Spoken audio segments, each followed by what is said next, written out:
Okay. But is that bad? No. You sounded disappointed. No, sometimes I want a munch. What? I want too much. Now it's bad. That was a punk one. Whew. It's like grimy punk. That was Fuck really yeah, man. punky. Yeah, dude. Yeah, it's really punky. Snack flag. But why did I take it back to? I took it back to more retro because I have an exciting new development. And this I have to give the credit. This was not necessarily my idea, but I think it is genius. This came in from Quinn, and Quinn suggested a throwback Munch Squad that we go back, way back to before, and not just like to a few years back, ones we might have missed. We dig deep. Oh, right. I mean, so I'm putting out the call. If you can get some press releases from like wild shit that came before, like Library of Congress to find when McDonald's did pizza. Yeah, that's what I'm talking about. Find me those press releases. Dig way deep. Let's get nasty. In Big Pizza War, will Bigfoot top the Dominator? Oh, my God, yes. Oh, yes, yeah. Yes. This is listen, folks, this is a news story published. It's by Michael Dresser, published in the Baltimore Sun on April 30th, 1993. Wow. This is blow the dust off of the Smudge Squad. Oh, man, this is good. I've been really excited the whole show to read this to y'all. Is that why you killed Sonic? Hasta la pizza, baby.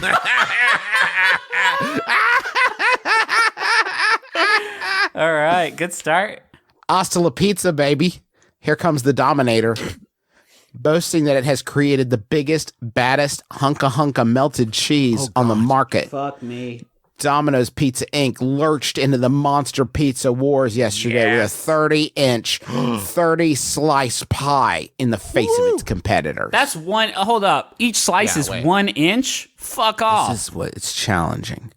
Brought to life in Domino's laboratories in Ann Arbor, Michigan, the Dominator will grapple with Pizza Hut's Bigfoot and Little Caesar's Big Pizza for the biggest bite of the market for carry-out pizza with a gland condition. Okay. Hilarious. Reggie Fils-Aimé. There he is.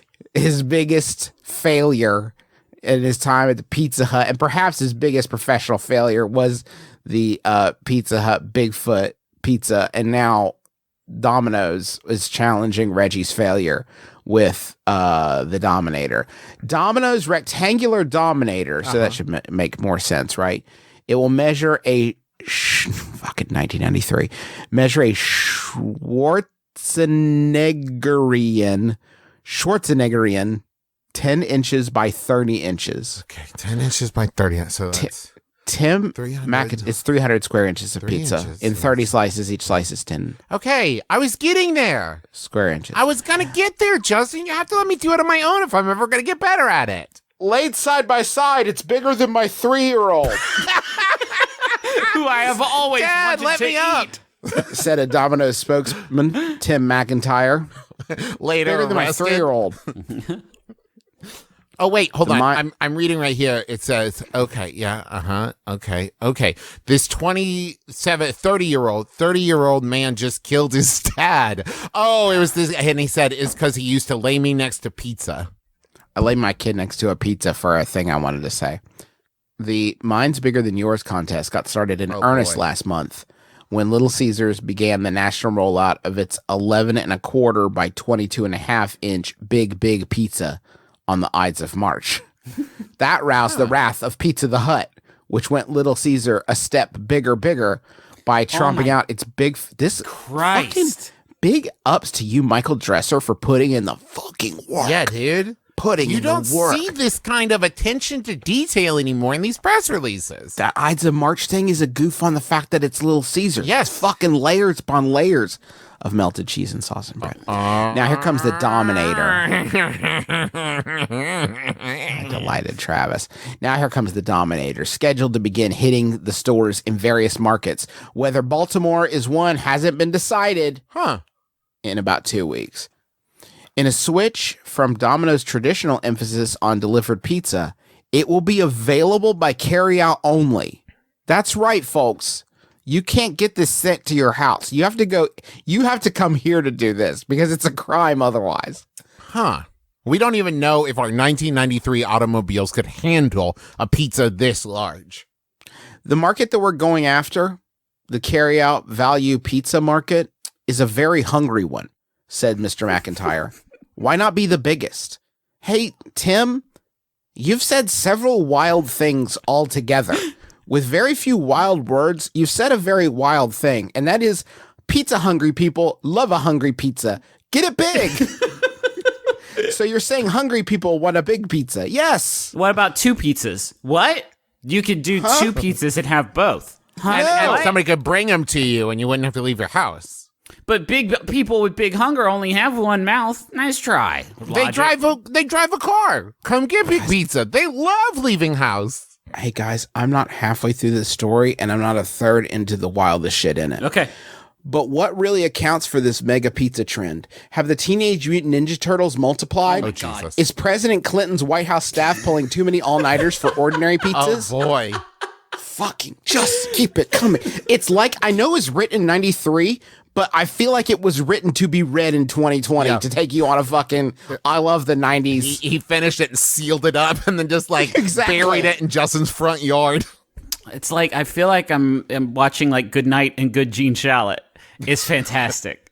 This is the quote. It would go a long way towards sating the hunger of the healthcare task force, said a spokesman in the White House press office, who asked to be identified only as assistant to the president in charge of pizza control. What the living fuck? The only problem, he said, is security. It's dangerous. Quote, you could fit a lot of stuff on a pizza that big, he said. Fucking story. Do you know that originally Prince titled the song Pizza Control, and then they said, well, I don't think that that's risque enough for Prince. Prince. Make it yuckier, Prince. And he said, okay, I think I can zhuzh it up a little bit. This White House staffer was reached out to for a quote about the big pizzas and made a fun joke about, oh, I don't know, we love pizza around here, and then realized, like, wait a minute. You could stick a lot of anthrax in a 30 square inch pizza. And this was pre 9/11 when they didn't even check the pizzas, right? No. Like a lot of things changed on 9/11. You used to be able to just walk up and hand a pizza directly to the president. A lot of things also changed in the fall of 1993 when these big pizzas came around. God, where to next? Oh, that's right. Okay. Fucking Michael Dresser, you genius. But futurist Melinda Davis said this big pizza business has nothing to do with politics. It's about sex. What? Huh? Consider the shape, she said. Pizza was traditionally a very female thing. Well, it's very round and cheesy and warm.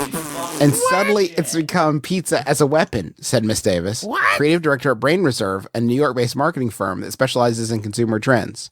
Also, someday everyone will have phones that are also computers. But it's just... are they saying a rectangle is like a dick is like a weapon, not like women who are round and warm cheese? Yes. That is a profound and hugely wrong statement, obviously, but it's like I don't even know if it's sexist or not because it's so hard to unpack. Well, I think we can all agree that people who identify as female give off a certain warm, cheesy energy, vibe. Yeah. Whereas people who identify as men often give off this kind of rectangular kind of why are they so big? I've got big rhombus energy over here. Pizza was traditionally a very female thing. It's very round and cheesy and warm. And suddenly it's become pizza as a weapon, said Miss Davis. But why? Quote, because we're in the age of AIDS. We have to look for sensual pleasure that isn't sexual. She said it's about anger. It's about rage. What? Consumers are really mad at all the rules they have to follow in the 90s. What is happening? Sue Sherbo, a spokeswoman for Little Caesars in Detroit, seemed puzzled by that logic. Quote, our only concern was to offer our customer a great value. We weren't even looking at it from the AIDS angle. If I'm Sue being doesn't honest. agree that people want to fuck the giant pizza. Sue can't get there with her. What, Justin? This isn't a Munch Squad. This is the greatest news article ever written. This is the greatest interviewing ever That's what done. I'm saying, Michael Dresser, you fucking genius. Okay, thank you. At Michael Dresser, by the way, in case you want to just thank Michael T. Dresser, excuse me. In case you want to thank Michael, he's retired now, but you can still thank him for his amazing work, which I'm not finished with. What is the statute of limitations for a Pulitzer, by the way? Is it too late? That's a weird way of asking the question, but in this case, it does apply. Yes. In any case, Domino's competitors have no intention of trying to go at one bigger. Quote, "We think it's the right size pizza for what our customer is looking for," Rob Dowdy, a spokesman at Pizza Hut headquarters in Wichita, Kansas, said yesterday. Quote, "Teenagers tend to travel in packs, in groups, and usually they're a bit short of cash. So this is the kind of product they're looking for."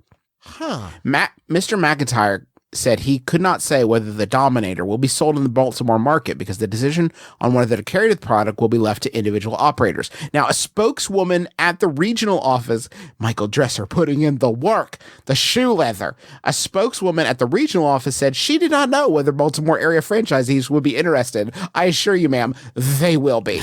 In any case, Mr. McIntyre said Domino's will be heavily promoting the Dominator in a few months. Quote, "It's a big, colossal, humongous pizza, and we're looking at ads that will come across in a big, colossal, humongous way." Wow. Epilogue. Joseph Simone, president of Mama Ilardo's Corp., said his relatively small Owings Mills-based pizza chain would not be intimidated by its bigger rivals, nor will it be drawn into an effort at topping them. Quote, "You can't serve top quality ingredients in a product that size and not price yourself out of the market," he said. "It's like the difference between making sauce for 2 people and making sauce for the 5th Infantry." Huh. The end. I guess I've never thought of it that way. Travis, just let it. Just give it a moment. Let it breathe. Okay. Just give it a moment. The end. Thank you, Michael Dresser. Thank you for this fantastic piece. You really put literally tens of thousands of times the amount of effort this story required of you, and you put in the fucking work. Mm-hmm. And thank you. I appreciate you. Thank you. This is the best news story I've read, certainly in the past few weeks. I would like to think that after this was published, that Michael's bosses said, like, "Okay, we're moving you to like cover homicide." Like, Yeah, okay, yeah, Right. I don't know if Michael Dresser is writing about current sort of pandemic events, but I hope he does not apply the same level of frivolity to it. I'm sure he doesn't. I bet he matches the tone of the news he's writing and is not like, "Holy smokes, it's the disease," like probably my not like corona. that. Yeah. Yeah. He retired in December of 2018 as the State House correspondent for the Baltimore Sun. Hell yes. Got out on Michael top. Dresser, you absolute legend.